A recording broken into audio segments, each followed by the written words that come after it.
Pogi nito oh. Ano Bang- yan? Anong RC yan? Vanquish yan. Yan, wala nang grabbing. Last time, grabe yung rub eh. Malaking bagay yung adjustment. Hindi, ginupit ko. Itong Ginupit ko yung body. Ito yung fender. Oo, yan oh. Wala na oh. Bawas na eh. Dahil Pwedeng- sa laki ng gulong. Sa laki ng gulong. Kasi nga, 150. Ang problema kasi, walang in-between size. Walang 140 na nabibili. Ang hirap maghanap. Parang after 136, 150 na agad.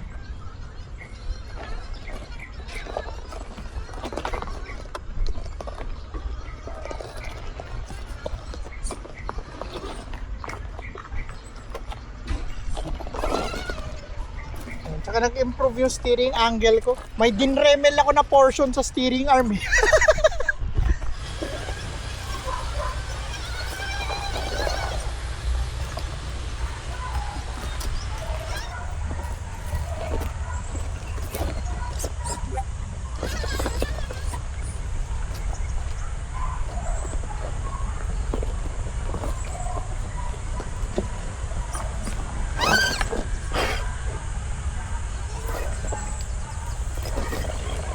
I-adjust mo sana yung...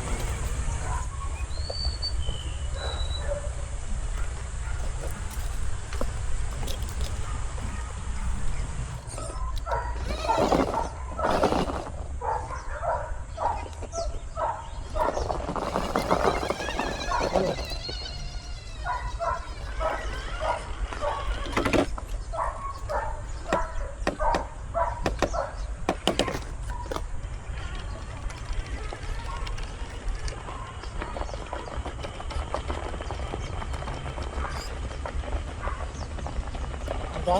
Ang hirap. Nahukay na kasi. Kailangan lagyan na ng lupa ulit yan.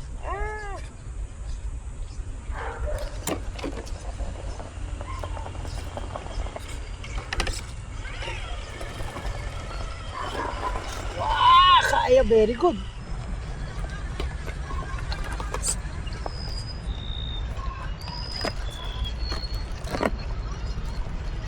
Nilagyan mo na ng brass, ano? Brass ba yan? Stock yan, yung brass na yan? Ano lang? Parang cast na aluminum. Pero, Bigat din. pero may bigat pa din. Ano size ba niyan? Kumbaga sa brushed motor. Kasi yung itong 1200 tsaka 1800, di ba parang 540 size?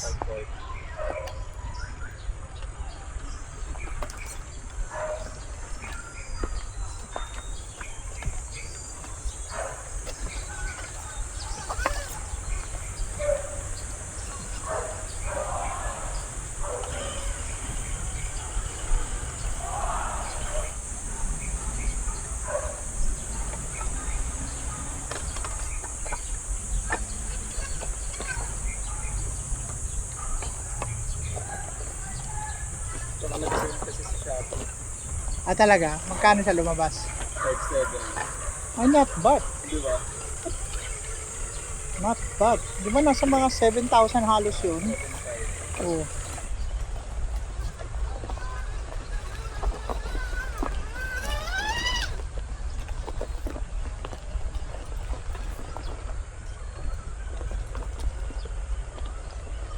Puta, tagilid na to.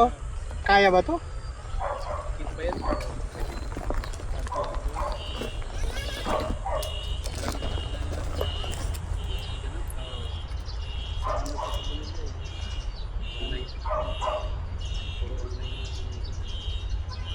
Grabe yung presyo nila dito. Yan modelo na yan. Oh, 45. Oh my, ang mahal ah. Yung green version nito, yung normal na ano, 38, 35. Yun ang benta nila. Eh magka-presyo lang to, tsaka yun. Ay, mahal lang to ng parang $20 Wow. USD ah. Ang laki ng price difference ano? laki. Parang limited to eh. Yung kulay blue. Itong Toyo Yung Toyo tires version. Kahit yung mga tropa sa Baguio, lahat. Ayun, nagbabike pa rin naman. I see.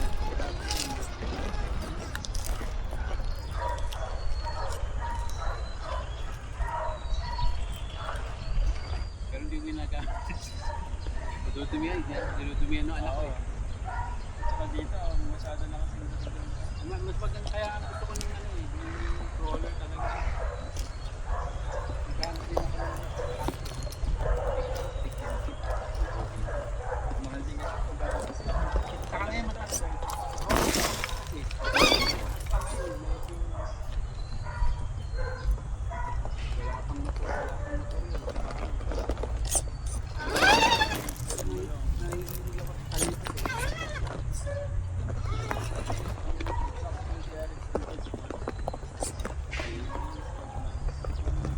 Passport lang, hindi yung direct.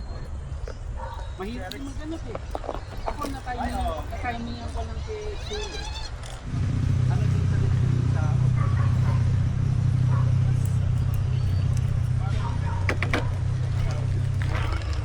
Trade. Hindi yung isa kasi.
Pero tinignan hindi ko alam paano nakadaan dito yung Bronco eh.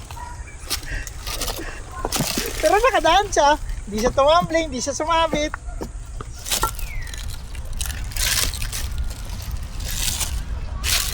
I suggest, kunin mo yung may differential lock, pero kahit hindi na yung brushed.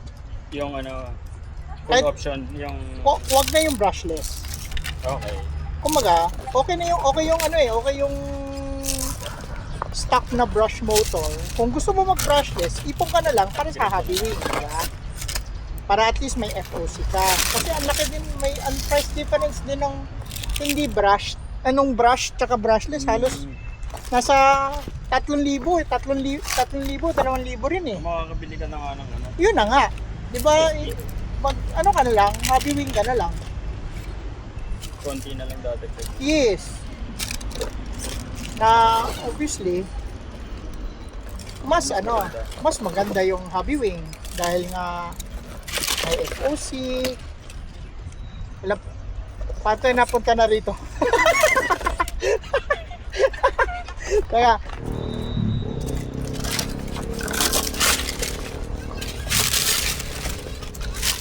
Nandun tayo doon sa kabila. sige, tara.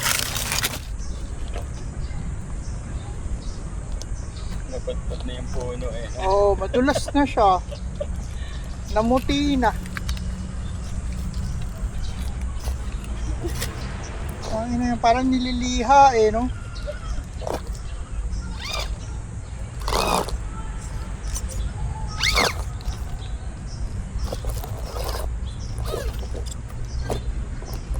Namuti na siya eh.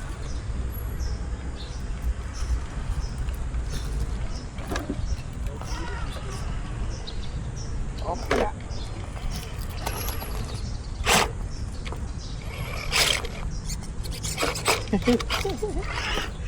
Ah! Sa dulo pa talaga eh.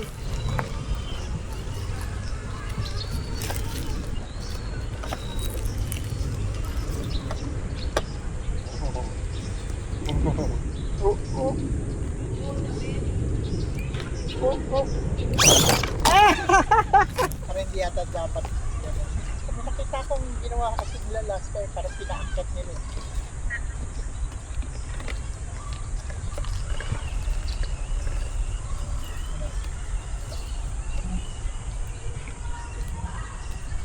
Yun! Gano'n pala dapat. Aakyat yung doon. Yan. Kasi aangklahin mo. Yun, kuha. Yung galing.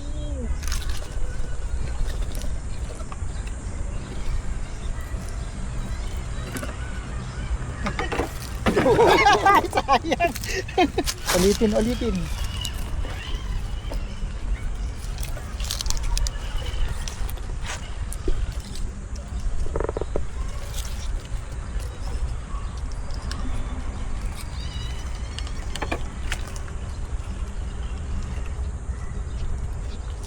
Kuha.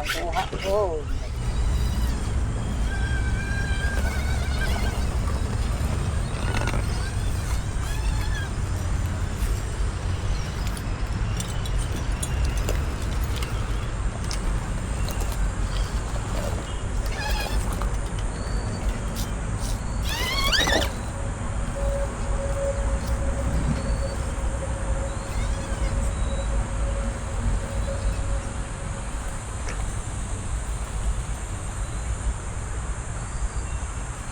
Wow, good job.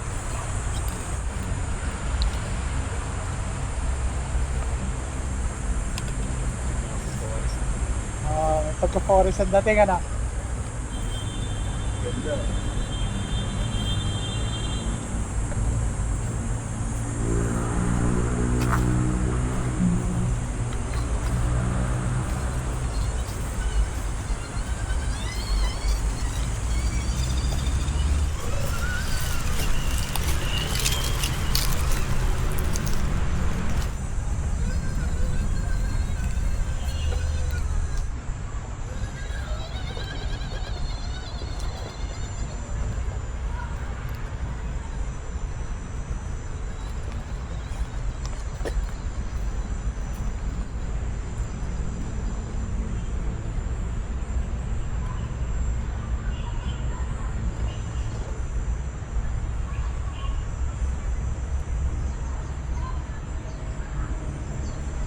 Kaya. Ang hirap lang tuyong-tuyo eh, no? Walang anlos ng lupa.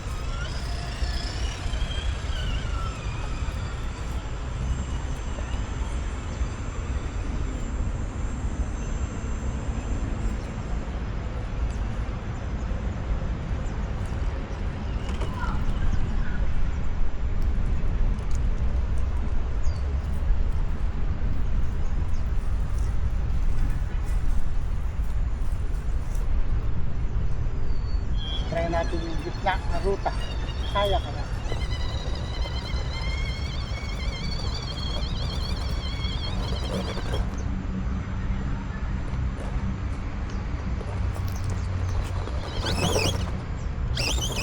Oh, kaya.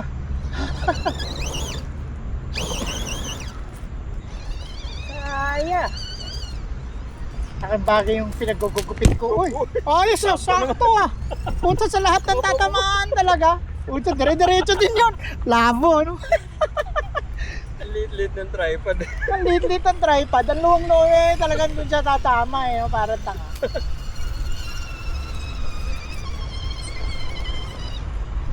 Yan actually pinakamahirap din.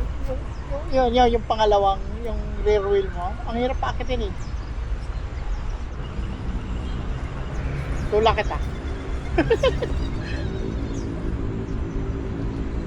Tulak.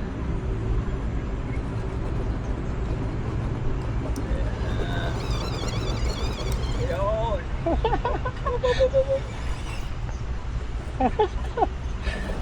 Ayun.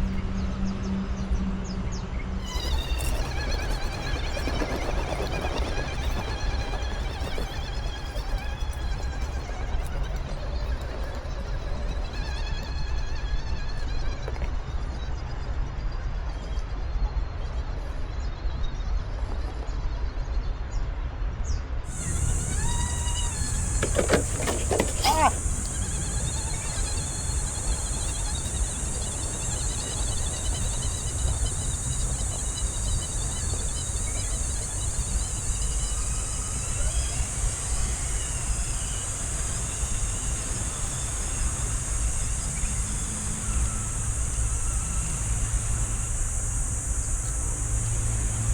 Ito, tarik nito. Oh.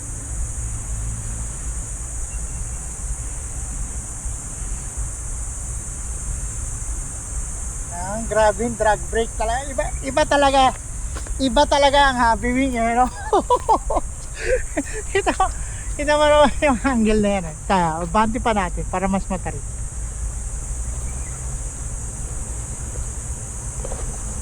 Yan, no? Nakaangat na nga yung likuran, eh.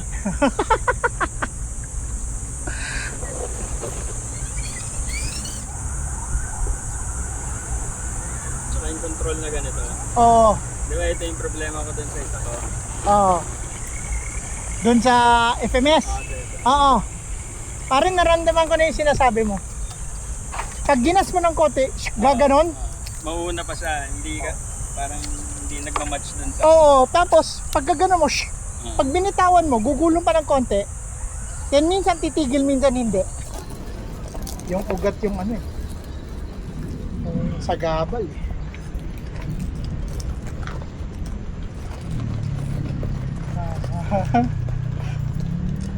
Yun. Yan o, yun. Oy, kaya, very good. Kaya ba natin akyatin? Kaya ba ito?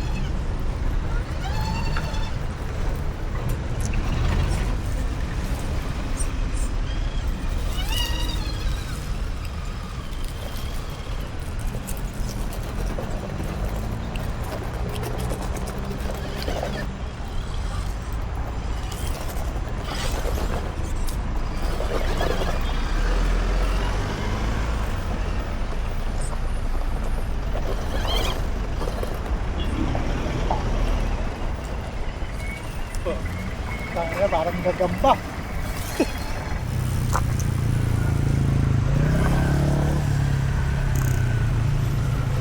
Yan. Yun. Very good.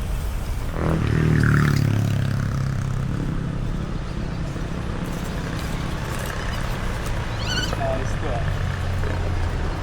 Kaya naman. Kaya naman.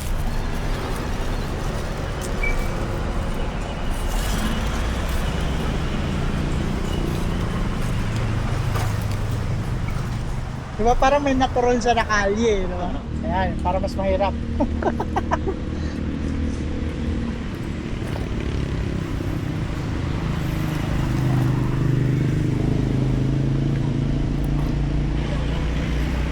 U-turn. Uy, pag-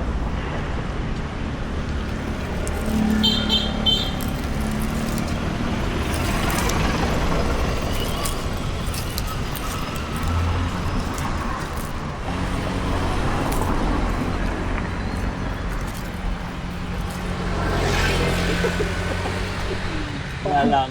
Parang wala. Parang di ba, pag sa mountain bike, yung 29er, kayang-kaya. Ah. Ano. Tapos yung 26er, hirap na hirap.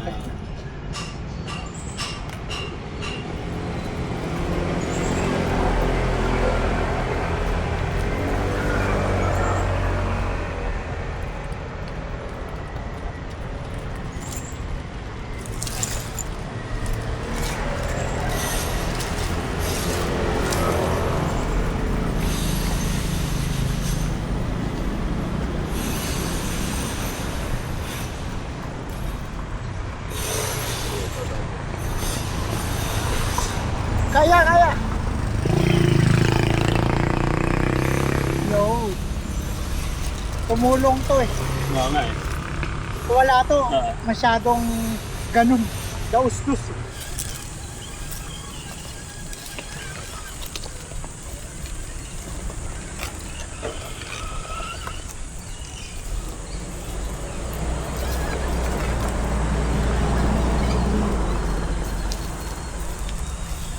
So ayun guys, mukhang effective naman yung mga modifications na ginawa natin. Para klaro, wala tayong dinagdag na parts dito ha. So, yung wala tayong dinagdag na parts dito, yung pa rin yung servo natin, yung 35 kilo na 91 mod. Tapos yung motor natin is still the same, yung Hobbywing Fusion 1200 kV. Ang ginawa lang talaga natin dito is ito na nga po. Ginupit natin yung body. Malaki ang ginupit natin para hindi tumatama. Kasi pansin ko last time sa last video, laging tumatama yung gulong natin dito. Nagra-rub, medyo dinig na dinig. Dahil doon medyo hirap yung steering dahil tumatama. Ngayon hindi na siya tumatama talaga. Ang isa ko rin na ginawa is, hindi ko alam kung nakikita, is itong sa steering links dito. Dinremel ko yan. Ang purpose niyan is para makaliko siya ng maayos. Kita mo, pag lumiliko ako, nasasagad na siya. Diba? Liko. Kasi mayroong screw dito. Ito yung screw na yan. Yung screw na yan, tumatama dito. Tumatama siya dito. And then, dahil tumatama siya dyan, hindi masagad yung steering. So, ang ginawa ko, dinremel ko yung naka-uslim plastic dyan. Para kahit isagad ko yung steering, diba? Kahit tumatama na siya sa screw, meron pa rin siyang kahit papanong kaunting clearance. Yun lang. Actually, yun lang talaga yung change na ginawa ko. At ang laki ng difference. Ito pa pala. Okay, isa pang difference na ginawa natin is, makikita nyo to sa bumper. Yung bumper. Yan. Binaliktad ko. Ang position niyan before is nakapababa. So, ginawa ko, inikot ko siya para pataas siya. Para magkaroon ng clearance para dito sa servo. Para pag gumagano'n yung servo. Alam mo bakit nagkaroon siya ng clearance issue before pag sa servo? Dahil sa servo. Dahil inusog ko yung links. Yung stock kasi dito yung links. Diyan sa pinaka una. Nilipat ko yung links dito sa pangatlo. Ganon din dito, pangatlo. Pati dito sa upper links, minove ko siya sa pinaka palabas. So, ganon din, palabas. And then yung shocks, hiniga ko ng one step. So isang step, hiniga ko yung shocks.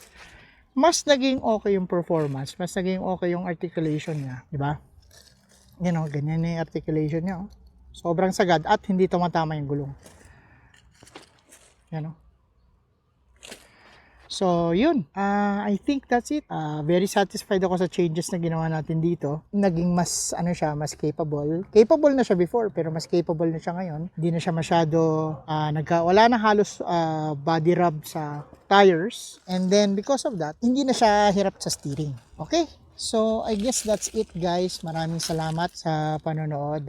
Please like and subscribe. And see you in the next vlog. Thank you guys. Bye-bye. Okay guys, so andito na ako sa bahay. So, wala sa isip ko na i-explain sa iyo yung mga additional mods na ginawa ko. So, ito yung body, ginupit ko siya. Ayan. As in, sagad to halos. Ang gamit ko dito, Lexan scissors. Okay. Tapos, ginupit ko din tong portions na to. May naka-usling plastic kasi dito sa parang frame. Dahil doon, hindi siya basta-basta na-shoot to sa chassis. So, ang suggestion ko, gupitin nyo yung part na yan, at yan. Hindi yan load bearing, so walang problema yan. Hindi yan masisira. So, gupitin nyo yan para mas madaling ma-shoot. Okay. Tapos, also, kapag magpapalit kayo ng motor dito, kailangan yung palitan din yung pinion. Yung pinion kasi na kasama dun sa stock na motor, mahirap tanggalin. So, I don't suggest na na tanggalin nyo na yun, hayaan nyo na yun doon. Ginamit ko dito sa 1200 na kV na hobby wing is a 16 tooth pinion. So, nasa inyo kung gusto nyo rin ganito. Pero ito yung ginamit ko, 16 teeth, tapos maganda performance siya sa 16 teeth. Ngayon, ang pitch nito is 48P. Ang hahanapin nyo ang hahanapin nyo na pinion, 16 tooth, or kahit anong tooth, bahala kayo, diba? 16 tooth na 48 pitch. 48P. Ilalagay ko yung link na lang doon sa baba para mahanap kayo. Tapos, para dito sa motor mount, yung screws na gagamitin nyo, gagamit kayo na mas maiksi. Ang ginamit ko yata rito, parang nasa M4 or M5. Basta mas maiksi siya than usual. Kasi mababaw lang talaga ang fusion and manipis tong motor mount. So, kapag yung ginamit nyo is yung stock na screws na kasama dito sa nakakabit dun sa dating motor, hindi siya sasagat. So, maluwang yung mangyari, hindi maikakabit na maayos tong 1200 kV, maluwang siya. So, kailangan mo ng mas maiksing screw para sumagat. Parang I think yung haba is nasa 4 mm. Yun ang alam kong ginamit ko, 4 mm. Try nyo rin kung 5 mm. Baka mas okay yun. Pero maiksi dapat. Kung nakita nyo yung sa stock, mas maiksi doon. Okay? Yun lang guys.